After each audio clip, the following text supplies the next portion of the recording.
Good afternoon. I'm Caitlin Matson, and this is the Green Room. Wichita State Opera Theater, led up by the great Alan Held.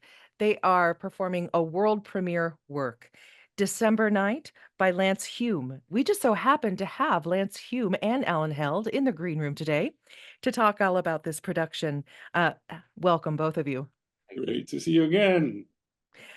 Lance, welcome to Wichita. Welcome to Kansas. Have you ever been before? Oh, yes. Oh, yes. Oh, you say that as if you're very familiar with us. Tell us, what history do you have with Kansas and Wichita? I guess I traveled a lot over the years. I've traveled a lot. You lived in Oklahoma for a while And I as lived well. in Oklahoma for a while. Yeah. Maybe you're familiar with I-70 or Yes. 35. Yeah, I-35. Yeah. The less Well, parts. well, welcome. The name of your opera is called December Night. It is based on a Willa Cather novel. Would you tell us about the inspiration of this work? Yes. This is a vignette, a chapter from Willa Cather's book, Death Comes to the Archbishop, which is set in Santa Fe about the year 1853 after the Mexican-American War, when the new bishop has been sent to Santa Fe to start a new diocese there and eventually build that beautiful cathedral we see there. And this is taking place before that happened, before the Civil War as well, when he is having a sort of spiritual crisis or crisis of his mission, you might say, that he very, very distant from the environment that he's in, and it's evokes the indigenous peoples there, and he feels very, very much separated from that, and he feels also that his ability to do what he's supposed to be doing, his task, is being thwarted, and he's not able to do it. He's having sort of a dark night of the soul. Happens to be in a December night, and he goes to the church to pray to then what would have been basically a mud hut still, or an adobe hut. They hadn't built the cathedral yet. And he runs into a fugitive slave, a woman who is an elderly Mexican slave who has run away from her family to come to the church, to come to the cathedral. She's a slave, and she's a slave to a Protestant family that bought her in Mexico, and they don't want her to go to her Catholic church. So she has not been able to be at her church for 19 years, and she's having her crisis of the soul. And they meet in the courtyard, and in that moment, then they both have an epiphany. I think that's best we put epiphany. The two of them have their own epiphany of not resolving their conflicts, but transcending them. I think that's a better way to put it. And so it's a vignette. It's just a scene, and the book's written that way, so wonderfully excerpted just for that moment, for that. Basically, in many ways, it's an opera because of that scene about one thing, which is very unusual. Yes. It's one, and so it's very direct and dramatic about one change, and that's kind of beautiful to have. And it's only a 50-minute piece, 50 minutes to an hour long piece. It's very approachable for people because, as Lance just said, it's very focused on one thing rather than in most operas, there's 3 or 4 different subplots going on. Yeah, isn't that the truth? Yeah, at least. Try doing the ring. And then adding to the approachableness of, if you want to use that word to this, the openness to this to a general public. This is not written for aficionados at all. This is written for everybody to enjoy. The composition incorporates 2 Zuni folk tunes, and also then liturgical song from the Marian antiphons, that is the songs to Mary in Advent. So it's all incorporated together in a musical language, which I think is pretty approachable in general, and nothing that an audience would have difficulty with, because of course also the point is to portray the drama of the story, and if your audience is being confused by the music or having to focus on that, they're not going to focus then on the story, which is the center of this. Alan, how did you first get introduced to Lance's music and this opera specifically?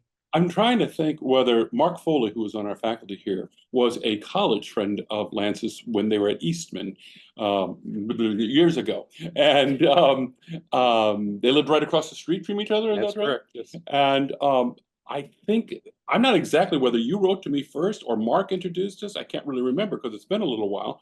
But he sent me the score of the piece and said, what do you think about doing this? And I thought this was entirely appropriate for our students.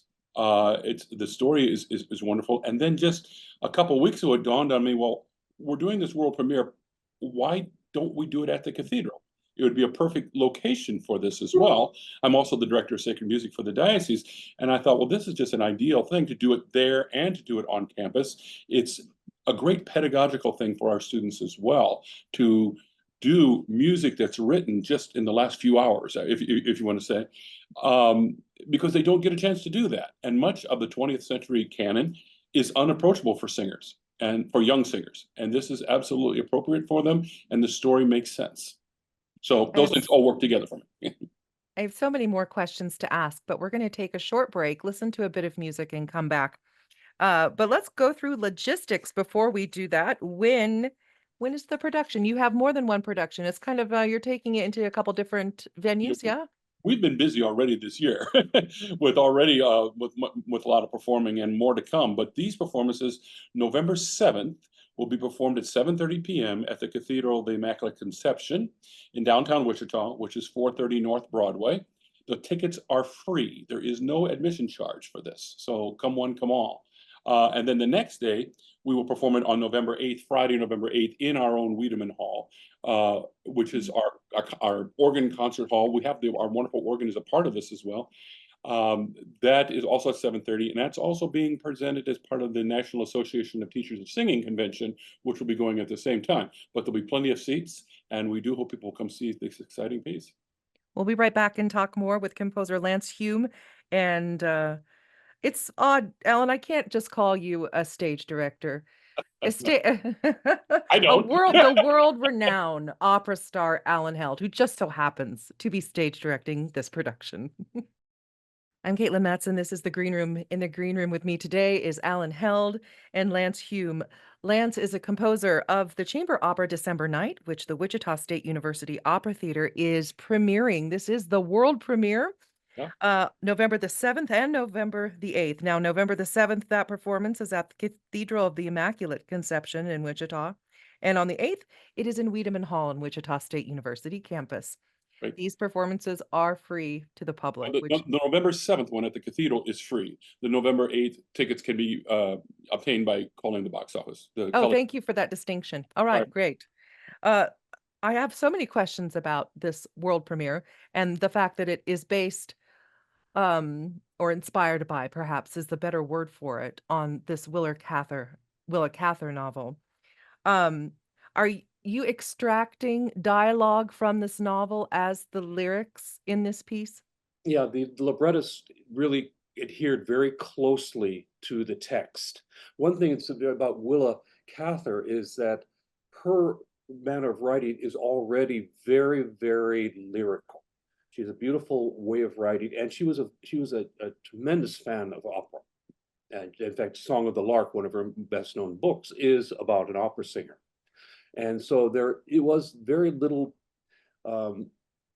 prose that didn't already have a certain sort of easy move to it. Now, what we did do was interpolate a little bit from other chapters into that vignette to give some context to it from an earlier section, and also to interpolate the ethos that is permeating out the book of this being a diocese, or this being a bishop's mission in a place where another culture, another religion, another something that permeates the place exists. That is the Native American traditions of the area permeate that. Now in the book, that's a separate chapter where he deals with that when he stays overnight in Arroyo. But to bring that into the story, we bring it in as a musical setting, that behind the stage direction and behind the music that is portraying the individuals, there is a wordless chorus that haunts the piece. It haunts the piece throughout, and then the use of specifically a Native American flute. which we had to go hunting down. Oh yes, we had to get some more. But using a Native American flute to play these Zuni folk songs. So we had, although that's not directly in the chapter, that by bringing those elements in, we bring in the dislocation that this bishop is feeling, the sense of that and he doesn't understand the culture he lives in, and that he, from his perspective, and this is a 19th century perspective, does not connect with the spirituality of these people, which is very evident in the ruins and in the people themselves. And this is even picked up in the story with the Mexican American slave Sada, the Yeah. central character, that her relationship to the archbishop and to the cathedral definitely reflects a very different tradition than the archbishop, who's French and comes from France via the United States. So we have these connections then, and that they do come together. That's again one of the things I think makes it very relevant to our times, the sense of a clash of cultures. Yes. In this case, not maybe it's a clash so much as an accommodation of cultures by the end. Now, Alan, how many students are involved in the production? Well, the cast itself, the principal singers, is only 4 singers. And we have 3 of our students and 1 of our faculty members, mezzo-soprano, Dr. Hilary Taylor, is singing the important pivotal role of Sada in the piece, but then all of our chorus. So there's about 20 of them. So you have about 25 singers in the piece. It's very much a chamber opera, that there's not a ginormous grand opera appearance to this thing. It is a very personal story that is told with fewer people. And what I love is the incorporation of the different styles of music that Lance has put into this piece. It works wonderfully. And you asked earlier why this piece also. We are committed to doing contemporary works. We did the North American premiere 5 years ago of A Path to Heaven, which was the opera based on the Holocaust. We did just one of the first college productions of Laurie Laitman's The Scarlet Letter a few years ago as well. So we are committed to, during a student's 4 years here, that they are getting a new piece during those 4 years, as well as the standards of Mozart and Puccini and everybody else. So I'm curious about when it comes to extrapolating the libretto from a novel. Is this Willa Cather novel in public domain yet, or did you have to seek out special permission? Yes, I did have to. I got it from the Willa Cather Foundation, who are very interested in this work. In fact, I just sent out some promotional material for that to them about them. But yes, I had to get copyright permission for that. it should be said too, your mother was a member of the Willa Cather Society. No, she was a Willa Cather scholar. She was a Willa Cather scholar. So Oh, how interesting. I love that connection. Yeah, and I probably have read all of her works, multiple times, of So course. almost an inevitability Yeah, you that you might. would have been inspired by a Willa Cather novel and weave it somehow into your art. Yes, that makes sense. Yes, it does. December Night by Lance Hulme is being produced by the Wichita State Opera Theater, directed by Alan Held. The performances are November the 7th at 7:30 in the Cathedral of the Immaculate Conception in Wichita. That performance is free to the public.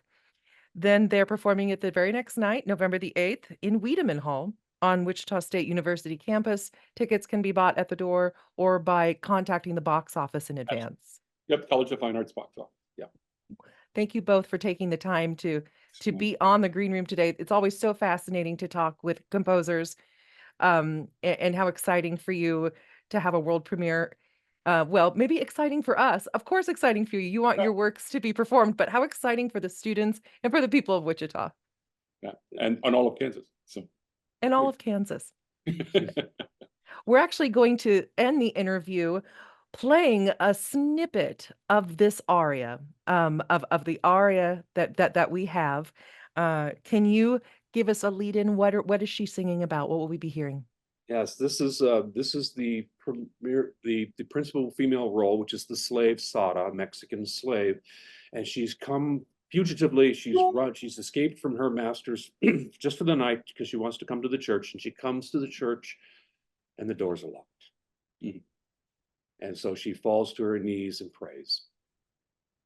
Wonderful. Have a wonderful production. Thank you again for your time. Thanks, Kayleen.